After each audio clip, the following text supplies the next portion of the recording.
భువనా, పద భోంచేద్దాం. తినాలని లేదత్తయ్య, మీరు వెళ్ళి తినండి. ఏమన్నే, కావేరి మాటలు మనసుకు బాధనిపించాయా? అందుకే తినాలని లేదా? కాదు అని అబద్ధం చెప్పలేను, అవును అని నా కోడల్ని నేను నిందించలేను. ఎదురైన ఈ పరిస్థితులు మాత్రం నన్ను ప్రశాంతంగా ఉండనివ్వడం లేదు. నేను ఈ కుటుంబం గురించి, నా కొడుకో కోడలు రేపటి భవిష్యత్తు గురించే కదత్తయ్యా ఆలోచిస్తుంది. ఆ యమజ ముందు తల దించుకోకూడదనే కావేరి నిర్ణయానికి నేనడ్డు చెప్తుంది. కాని నా బాధ ఆ పిల్ల ఎందుకు అర్థం చేసుకోదు?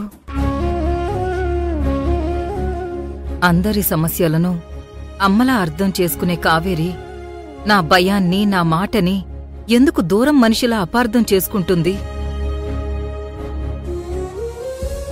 తనకిది అమ్మ సమస్యే కాదనను, కాని ఇది కూడా ఈ అమ్మ సమస్య కదా. ఎందుకు మనసుకి నన్ను తప్పుగా తీసుకుని నేనేదో తన తల్లికి అన్యాయం చేస్తున్నట్టు మాట్లాడుతోంది? కావేరి ఇంటి కోడలత్తయ్యా.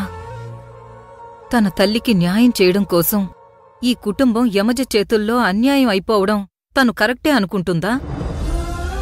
నేనేమనుకోవాలత్తయ్యా ఇప్పుడు తన గురించి? భువనా,